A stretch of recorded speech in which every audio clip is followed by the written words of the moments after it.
ఎంతోమంది నిరుపేదలకు అనేక రకాల సేవలు చేస్తూ రేఖా ఫౌండేషన్ ట్రస్ట్ ద్వారా సేవలు అందిస్తున్న రేఖా ఫౌండేషన్ చైర్మన్ రేఖ గారితో ఉన్నాము.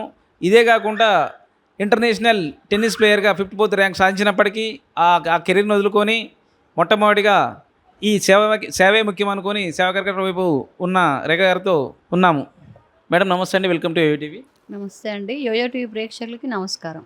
మేడం, అతి చిన్న అడివన గ్రామమైన గ్రామానికి ముత్యాలమ్మ పండుగ ఫంక్షన్కి ఓపెనింగ్కి రాష్ట్ర మంత్రివర్యులు కోమటిరెడ్డి వెంకటరెడ్డి గారిని పిలవడం జరిగింది కదా, దాని వెనుక ఉన్న అంతరం ఏమిటి? 2019, 2018 ఎలక్షన్స్, స్థానిక ఎలక్షన్స్ అప్పుడు మా మదర్ అంతకుముందు ఇండిపెండెంట్ సర్పంచ్గా ఉంది. అదే ఇన్స్పిరేషన్ తోటి మళ్ళీ 2018లో కాంగ్రెస్ పార్టీ నుంచి టికెట్ రావడం జరిగింది. 2019లో ఎంపీటీసీ కూడా. ఈ 2 ఎలక్షన్స్లో కూడా మా మమ్మీని కాంగ్రెస్ పార్టీ నుంచి విత్డ్రా చేసుకోమని లోకల్ టీఆర్ఎస్ లీడర్ల నుంచి చాలా ఒత్తిళ్ళు వచ్చాయి. దానికి వాళ్ళకి మేము లొంగలేదు. కాంగ్రెస్ పార్టీకి మాటకు కట్టుబడి మేము చాలా ఫైట్ చేసినాము ఎలక్షన్స్లో. కొంతమంది కాంగ్రెస్లోనే ఉన్నటువంటి కొంతమంది సర్పంచ్ల వల్ల వాళ్ళు డబ్బుకు కొంచెం ప్రలోభపడి వెన్నుపోటు పొడవడం జరిగింది. ఆ తర్వాత కోమటిరెడ్డి వెంకటరెడ్డి గారు మనకి ఎంపీగా ఉన్నారు కాబట్టి ఇక్కడ ఉన్నటువంటి కాంగ్రెస్ పార్టీ కార్యకర్తలతోటి, మండలం కార్యకర్తలతో వెళ్ళి సార్ని కలిసి ఇక్కడ జరిగిన అన్యాయం వారికి చెప్పడం జరిగింది. అప్పుడు ఆయన మన గవర్నమెంట్ రాగానే జరిగిన అన్యాయానికి గాను మీ గ్రామానికి చాలా మన గవర్నమెంట్ వచ్చేది మందే, గవర్నమెంట్ రాగానే మీ గ్రామాన్ని అన్ని రకాలుగా అభివృద్ధి చేస్తానని ఆయన మాట ఇవ్వడం జరిగింది. అన్న మాట ప్రకారమే మన ముత్యాలమ్మ టెంపుల్ ఓపెనింగ్ సందర్భంగా కాంగ్రెస్ కార్యకర్తలతో కలిసి గ్రామస్తుల కోరిక మేరకు మేము వారిని ఆహ్వానించడం జరిగింది. ఆహ్వానించిన వెంటనే ఆయన ఇచ్చిన మాట ప్రకారం మండే సూర్యుని సైతం లెక్క చేయకుండా తుంగతుర్తిలో ఉన్నటువంటి కాంగ్రెస్ కార్యకర్తలతోని బైక్ ర్యాలీతో శాసనసభ్యులు మందుల సామెల్ గారితో, తర్వాత భువనగిరి పార్లమెంట్ అభ్యర్థి చామల కిరణ్ కుమార్ రెడ్డి సార్తో కలిసి మా గ్రామానికి బైక్ ర్యాలీలో రావడం జరిగింది.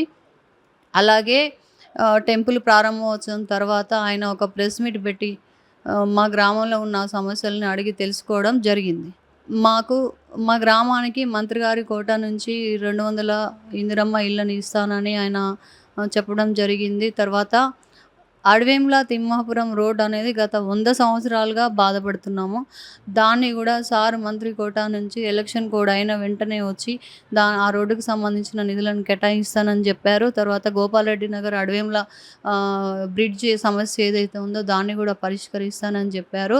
ఇచ్చిన మాట ప్రకారం మా గ్రామానికి వచ్చి మా గ్రామానికి కావాల్సిన అభివృద్ధి పనులన్నీ చేపడతానని చెప్పినందుకు మంత్రి గారికిను, తర్వాత చామల కిరణ్ కుమార్ రెడ్డి సార్కి, మళ్ళీ మందుల సామెల్ గారికి, జిల్లా కాంగ్రెస్ నాయకులకు, మండల కాంగ్రెస్ నాయకులకు, వచ్చేసిన ప్రతి కాంగ్రెస్ కార్యకర్తకు మా అడవేంల గ్రామ ప్రజల తరపున, తర్వాత మా ఫౌండేషన్ తరపున ప్రత్యేకంగా ధన్యవాదాలు తెలియజేసుకుంటున్నాను. ఒక మారుమూల గ్రామం అడవేంల అంటే అసలు ఎవరికి తెలియదు.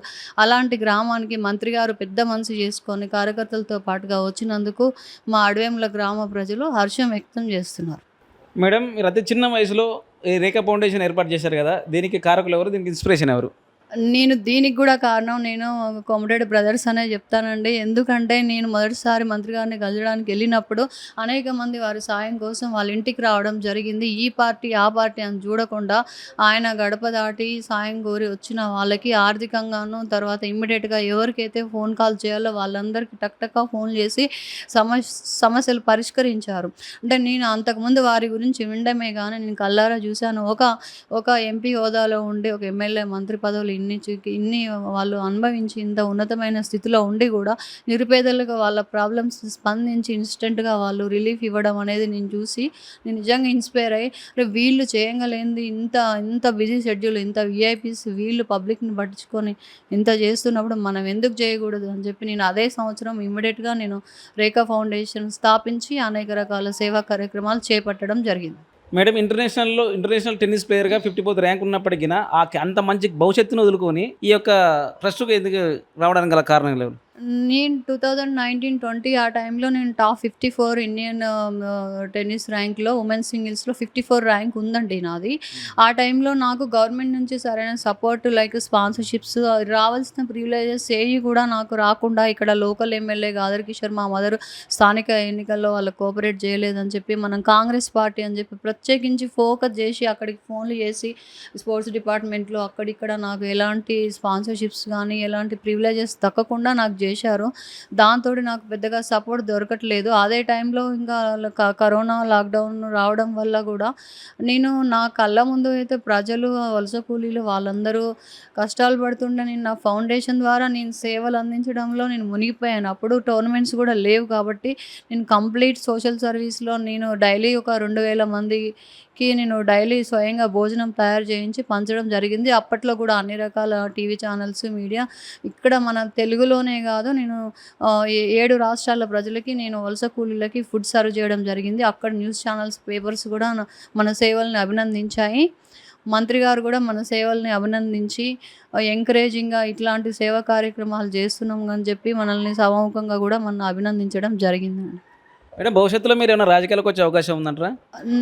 నేనైతే ప్రస్తుతానికి ప్రజాసేవే లక్ష్యంగా నేనున్నానండి. ఒకవేళ మేము ఇప్పటివరకు చేసినటువంటి ఈ సేవల్ని గుర్తించి ఒకవేళ తుంగతుర్తి ప్రజలు గానీ, లేతే నేను రాజకీయ గురువుగా భావించేటటువంటి మంత్రి కోమటిరెడ్డి వెంకటరెడ్డి గారు గానీ రాజకీయాలకు రావాలి అని ఆహ్వానిస్తే గనుక తప్పకుండా నేను పార్టీకి నేను సర్వ్ చేయడానికి రెడీగా ఉన్నానండి. మీకు అనేక రకాల జాతీయ, అంతర్జాతీయ పురస్కారాలు వచ్చినాయి. అదేవిధంగా డాక్టరేట్ బిరుదు వచ్చిందిగా మేడం. దీనిపై మీరు ఏ విధంగా స్పందిస్తారు? ఇవన్నీ వస్తాయని నేను ఫౌండేషన్ స్టార్ట్ చేయలేదు. బట్ నేనేంటంటే సేవే లక్ష్యంగా నేను ముందుకెళ్ళానండి. కానీ అవన్నీ అవార్డ్స్ నా సేవలు గుర్తించి నాకు ఆయా రాష్ట్రాల ప్రభుత్వాలు నాకు ఇవి అవార్డ్స్ ఇవ్వడం అనేది నాకు చాలా సంతోషంగా ఉంది. అట్లా ఇవ్వడం వల్ల మాలాంటి వాళ్ళకు ఇంకా ఎంకరేజింగ్‌గా ఉండి ఇంకా ఎక్కువ సర్వీస్ చేయడానికి అవకాశం ఉంది. ఇంకా నన్ను చూసి ఇంకా కొంతమంది కూడా అరే! మనం కూడా స్టార్ట్ చేయొచ్చు అని ఒక ఎంకరేజ్‌మెంట్ దొరుకుతదండి. మేడం మీ రాజకీయ గురువుగా కొమరెడ్డి వెంకటరెడ్డి గారిని ఎందుకు ఎంచుకున్నారు? తెలంగాణ ఉద్యమం టైంలో కోమటిరెడ్డి వెంకరెడ్డి సారు ఐటీ మంత్రిగా ఉండే. సో, తెలంగాణ ప్రజల మనోభావాల కోసం, వాళ్ళ ఆత్మగౌరవం కోసం సార్ ఎంతగానో అభిమానించే కాంగ్రెస్ పార్టీని గూడా వాళ్ళ మాట కాదని ఐటీ మంత్రిగా ఉన్నటువంటి ఆ మంత్రి పోస్ట్‌ని కూడా కాదనుకోని రాజీనామా చేసిన మొట్టమొదటి ఏకైక లీడర్ వెంకరెడ్డి సార్. కాబట్టి యూత్ ఎవ్వరైనా గూడా అట్లాంటి ఒక కమిట్మెంట్ ఉన్న లీడర్‌ని ఇన్స్‌పిరేషన్‌గా తీసుకుంటారు. సో, అందులో నేనొకదాన్ని. అంతేగాకుండా మేము అప్పుడెప్పుడో ఎంపీగా ఉన్నప్పుడు మా గ్రామాన్ని అభివృద్ధి చేయండి సార్, మనకి అధికారం లేదు, పనులు కావట్లేవని మేమెళ్ళి అడిగినప్పుడు తప్పకుండా గవర్నమెంట్ రాగానే నేను మీ ఊరికి అన్నీ చేస్తాను మాటిచ్చి, ఆ మాట కోసం ఒక చిన్న గ్రామం అని కూడా చూడకుండా పెద్ద మనసు చేసుకొని కార్యకర్తలతో సహా మా గ్రామానికి వచ్చి మా గ్రామంలో ఉన్న పెండింగ్ పనులన్నీ ఆయన ఇప్పుడు ఆయన మాకు ఏమేమి కావాలో అన్నీ చేస్తానని చెప్పి ఓపెన్‌గా మైక్‌లో అడిగాడు. నేను రాజశేఖర రెడ్డి గారి తర్వాత అంత మాస్ ఫాలోయింగ్ ఉన్న ఒక లీడర్‌ని నేను మొన్న మా ఊర్లో చూశాను. సార్ మా ఊరికి రావడం మా ఊరు చేసుకున్న అదృష్టము. ఎంత ఎంత క్రౌడ్ అంటే అసలు మేము కూడా ఇమాజిన్ చేయలేదు అంత క్రౌడ్ వస్తారని. అంత మాస్ ఫాలోయింగ్ ఉన్న లీడర్. సో, నేను మాట ఇస్తే తప్పని ఒక లీడర్, అంత మాస్ ఫాలోయింగ్ ఉన్న లీడర్, హార్డ్ వర్కర్. ఇంత ఎండలో ఈ ఏజ్‌లో సార్ అంత దూరం నుంచి హైదరాబాద్ నుంచి ఇప్పుడున్న ఆయనకున్న బిజీ షెడ్యూల్‌లో అంత టైం తీసుకొని అసలు రావడం అనేది చాలా గొప్ప విషయం. అదేవిధంగా మేడం చామల కిరణ్ కుమార్ రెడ్డి గారు పార్లమెంటు యొక్క ప్రచారం అనేది మొట్టమొదటి మీ గ్రామం నుండి స్టార్ట్ చేశారు కదా! దీనిపై మీ స్పందన ఏంటి? చామల కిరణ్ కుమార్ రెడ్డి సారు మా ఈ ఈ ముత్యాలమ్మ టెంపుల్ ఓపెనింగ్‌కే సార్‌తో పాటుగా గ్రామస్తుల ఆహ్వానం మేరకు రావడం జరిగింది. శాసనసభ సభ్యులు మందుల సామ్యూల్ గారు కూడా రావడం జరిగింది. వారందరిని గ్రామస్తులు ఆహ్వానించారు. సో, వచ్చిన టెంపుల్ ఓపెనింగ్‌కి ముత్యాలమ్మ తల్లి బ్లెస్సింగ్స్ వల్ల మంత్రి గారు ఎట్లాగో మేము ఒక మంచి శుభ కార్యక్రమానికి వచ్చినాం కాబట్టి ఇదే ఊరు నుంచి మొట్టమొదటి పార్లమెంటు ఎన్నికల ప్రచారం భువనగిరిది ఇదే ఊరు నుంచి మేము స్టార్ట్ చేస్తున్నామని ప్రకటించారు. సో, మొట్టమొదటి ప్రచారం మా ఊరు నుంచే జరిగింది కాబట్టి మా కార్యకర్తలందరూ కూడా గ్రామస్తులందరూ కూడా మంత్రి గారు మన ఊరికి ఇంత చేస్తున్నారు కాబట్టి ఆయన మాటకు ఆయన పిలుపు మేరకు కాంగ్రెస్ పార్టీ గెలుపు కోసం ఈ పార్లమెంట్ ఎన్నికల్లో చామల కిరణ్ కుమార్ రెడ్డిని గెలిపించుకోవాల్సిందిగా కోరుతున్నాను.